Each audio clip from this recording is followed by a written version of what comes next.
시청자 여러분 안녕하십니까? VOA 뉴스투데이 시작합니다. 북한 지역에 1년치 강수량에 육박하는 폭우가 쏟아지면서 농경지가 물에 잠기는 등 피해가 속출하고 있습니다.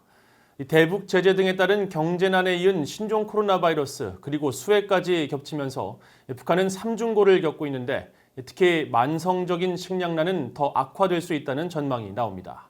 첫 소식 안소영 기자가 보도합니다. 한반도 전역, 특히 중부 지역에 집중호우가 쏟아지면서 북한 황해도 지역 농경지가 온통 흙탕물에 잠겼습니다. 황해도 은파군 지역만 해도 주택 수백여 채가 붕괴되거나 침수 피해를 입었고 농경지도 180만 평이나 침수된 것으로 전해졌습니다. 이런 가운데 국제적십자사연맹 IFRC는 북한 주재 국제적십자사연맹 직원들을 통해 황해 남북도와 평안북도, 강원도, 개성시 등 북한 내 여러 지역이 집중호우로 큰 피해를 입은 사실을 보고받았다고 7일 VOA에 밝혔습니다. 황해도 은파군 지역만이 아니라 여러 지역의 주택 수백 채가 파손되고 대규모 면적의 논밭이 물에 잠겼다면서 이번 폭우로 북한 내 수해 주민은 540만 명에 달할 것이라고 추정했습니다. 북한은 호우 특급 경보를 내리고 대책 마련을 촉구해왔지만 이번 폭우로 인한 피해는 물론 올해 가을 식량 생산도 큰 타격이 불가피할 것으로 예상됐습니다. 북한은 지난해 태풍 링링으로 농경지 458제곱미터, 140만 평 가까이 침수되는 등 막대한 피해를 입었는데 지난 1995년 143억 달러 규모의 재산 피해를 낸 대홍수 이후에도 북한의 피해는 매년 악순환을 거듭하고 있습니다. 2016년 8월에는 비축 식량과 종자마저 침수돼 극심한 식량난을 겪어야 했습니다. 북한의 김정은 국무위원장은 지난해 말 노동당 전원회의에서 지난해 북한의 농작물 생산이 전례 없는 대풍이었다고 말한 것으로 알려졌지만 유엔 세계식량계획 WFP와 식량농업기구 FAO 등 국제기구들이 폭우 피해 등으로 지난해 최악의 북한 식량 상황을 평가한 상황에서 북한의 반복되는 물난리는 식량 생산에 위협이 될 수밖에 없다고 전문가들은 지적했습니다. 특히 제재에 따른 경제난과 신종 코로나 바이러스 사태로 어려움을 겪고 있어 상황은 더 어려워졌다는 겁니다. Even the COVID problem can go away by next year, but the trade problem won't go away and the sanctions won't go away.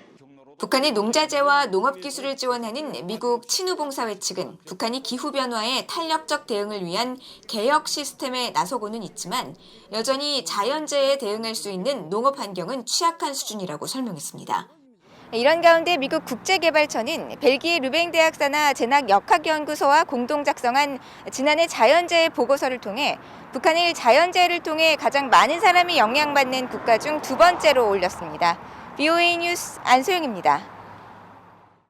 북한 김정은 국무위원장이 최근 2주 사이에 두 차례나 신종 코로나 바이러스 관련 당회의를 주재한 것은 현 상황이 심각하다는 것을 보여주는 것이라고 미국 전문가들이 평가했습니다. 북한 당국이 개성 지역 방역 강화를 통해 대남 메시지를 전달하려 한다는 분석도 제기됐습니다. 지다겸 기자가 보도합니다. 북한의 관영 매체들은 김정은 위원장이 5일 노동당 중앙위원회 정무국 회의에서 신종 코로나 바이러스 방역 대책으로 개성 지역 주민들의 생활 안정을 위한 식량과 생활보장금 특별 지원을 결정하고 실행을 지시했다고 보도했습니다. 지난달 25일 정치국 비상확대 회의에서 코로나 바이러스 방역 강화를 논의한 지 11일 만에 다시 열린 코로나 바이러스 대응회의입니다. 미국의 전문가들은 북한이 최근 두 차례나 코로나 바이러스 관련 회의를 공개한 것은 북한의 상황이 심각하다는 것을 보여주는 방증이라고 분석했습니다. 에반스 리비어 전 국무부 동아태 담당 수석 부차관보는 북한 당국의 조치는 상당히 긴급하고 광범위하다면서 이는 단순히 코로나 감염 의심자 한 사람이 개성에 도착한 것 이상의 훨씬 큰 문제의식을 갖고 있음을 시사한다고 지적했습니다. 미국 해군 분석센터의 켄 고스 국제관계국장은 북한 당국이 코로나 위기 상황에 심각하게 대응하고 있다는 메시지를 주민들에게 전달하면서 북한을 제외한 외부 세계는 매우 위험한 곳이라는 선전선동을 하려 한다고 분석했습니다. And by having these high-profile meetings, it really kind of it really kind of validates that narrative that North Korea is a safe place and that the regime is protecting the people. So I think that's why they have to make a big deal out of it, at least internally. 특히 북한 당국이 제2북한 탈북민을 공개적으로 신종 코로나 바이러스 감염 의심자로 지목한 것은 한국의 책임을 떠넘기려는 전술일 수 있다는 지적이 나왔습니다.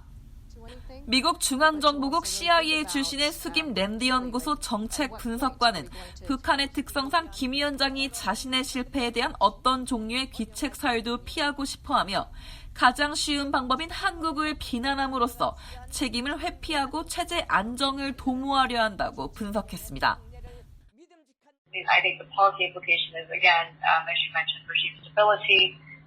Kim wants to avoid any sort of attribution to him and his failure as a leader. So one way to do that is to, again, conveniently, point fingers at the South. It helps him to deflect blame. 스콧 스나이더 미국 외교협회 미한 정책국장은 코로나 바이러스 확진자가 전혀 없다고 주장해왔던 북한의 태도가 달라지고 있는 점에 주목했습니다. 북한 내 코로나 환자가 있다는 사실을 인정하기 위한 수순이라는 지적입니다. First of all, Kim Jong-un and North Koreans have been very proactive in announcing their vigilance against COVID, even back since January. But the case-on-case is interesting because it seems to be setting up for the inevitable admission that North Korea actually has COVID.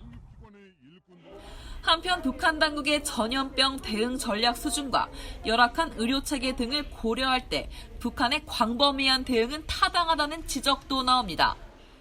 박기범 재미한인 의사협회 북한 담당 국장은 북한은 개성 지역 내 모든 사람을 검사할 역량과 충분한 진단 키트가 없다면서 현재 북한의 대응은 불가피한 측면이 있다고 설명했습니다.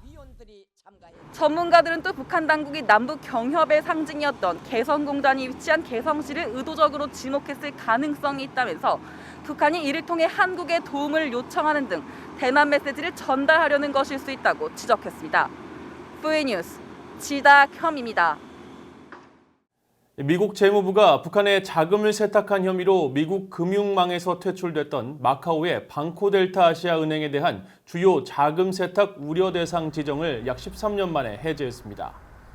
재무부 금융범죄 단속반은 연방 관보 게재를 위해 작성한 문건에서 미국 애국법 311조에 의거해 부과된 방코델타 아시아은행 BDA에 대한 특별 조치 관련 규정을 폐지한다면서 이번 결정에 따라 BDA의 주요 자금 세탁 우려 금융기관 여부와 이에 따른 추가적인 규정 마련 여부를 재평가하게 될 것이라고 밝혔습니다. 앞서 미국 재무부는 지난 2005년 9월 북한의 자금 세탁을 방조한 혐의로 BDA를 주요 자금 세탁 우려 대상 금융기관으로 지목한 뒤 2007년 3월 이에 대한 최종 결정문을 발표했었습니다. 당시 BDA는 이 조치가 발효된 직후 북한 자금 2,500만 달러 동결 조치를 취했으며 중국 내 24개 다른 은행들도 일제히 북한과의 관계를 끊었고 이 때문에 미국과 비핵화 협상을 진행하던 북한은 당시 재무부의 BDA 관련 조치에 강하게 반발한 바 있습니다. 금융범죄 단속반은 BDA 외에 25개의 금융, 국가기관 등을 주요 자금 세탁 우려 대상으로 지정한 상태인데 북한 자금에 대한 자금 세탁 의혹을 받던 중국의 단둥은행과 라트비아의 ABLV 은행도 같은 조치를 받고 있습니다. 북한이 서울 등 한국의 인구 밀집 지역을 사정거리에 둔 재래식 포대로 공격할 경우 1시간 만에 최대 20만 명의 사상자가 발생할 수 있다고 미국의 민간 연구단체가 밝혔습니다. 미국의 민간 연구단체인 랜드 연구소는 7일 발표한 북한의 재래식 포 보고서를 통해 북한은 한국의 주요 인구 밀집 지역 범위 내 약 6천 개의 포 체계를 유지하고 있다면서 화학무기나 핵무기에 의존하지 않고도 재래식 공격만으로 단시간 내 수많은 사상자를 낼 수 있다며 이같이 밝혔습니다.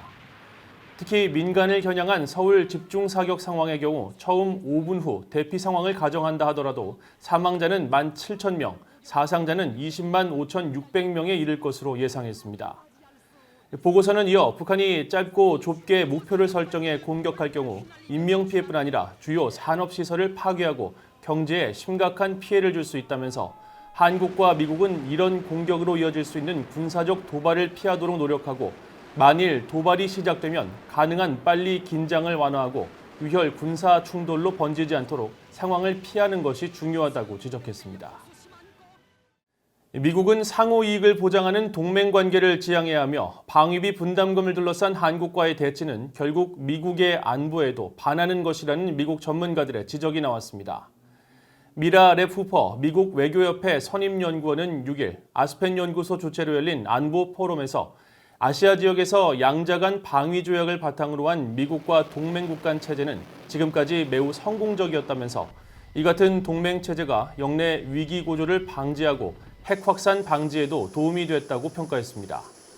그러나 최근 한국과 일본, 호주 등 동맹국들이 예측하기 힘든 미국과의 관계에 의구심을 갖기 시작했다고 주장하면서 북한 핵무기가 영내뿐 아니라 미국 본토까지 겨냥하고 있는 상황에서 방위비 분담금을 둘러싼 대치가 주한미군 철수로까지 귀결된다면 결국 미국의 안보에도 반하는 일이 될 것이라고 지적했습니다. 월러스 그렉슨 전 국방부 아시아태평양 담당 차관보도 VOA와의 인터뷰에서 미국 동맹의 경우 상호 이익을 지키는 것을 목표로 해야 한다고 강조하고 미국이 단순히 비용에 초점을 맞춘 접근법에서 벗어나 자유민주주의 수호라는 동맹 본연의 가치로 돌아가야 한다고 주장했습니다. 조셉 디트라니 전 육자회담 미국 측 차석 대표는 방위비 분담금과 관련해 미국과 한국 간 이견과 갈등이 있는 것처럼 보이면 일부 국가가 이를 반기고 부추기려 할 것이라면서 이럴 경우 영내 안보 문제에 올바른 방향으로 헌신할 수 없게 될 것이라고 우려했습니다. 미국 국무부가 6일 갱신한 북한 여행주의보에서 여행 금지 사유로 신종 코로나 바이러스를 처음으로 명시한 가운데 영국도 자국 여행주의보에서 북한의 코로나 바이러스 노출 위험성을 경고한 것으로 나타났습니다. 영국 외교부는 지난달 16일 갱신한 북한 여행주의보에서 최근 가용 정보에 따르면 북한에서는 신종 코로나 바이러스에 노출될 위험성이 높다고 명시한 정부 산하기관의 관련 정보를 안내했습니다. 이와 관련해 영국 외교부는 7일 VOA에 해당 정보는 현지 상황과 영국 관계기관의 역학 추세와 정보를 고려한 최신 위험평가 등을 기반으로 한다고 설명했습니다. 한편 스웨덴 외무부는 지난달 갱신한 북한 여행주의보 코로나 항목에서 북한은 코로나 감염 사례가 없다고 보고한다면서도 북한 당국의 바이러스 진단과 분석 능력은 제한되어 있다고 설명했습니다. 이상으로 VOA 뉴스투데이를 마칩니다. 시청해주신 여러분 고맙습니다.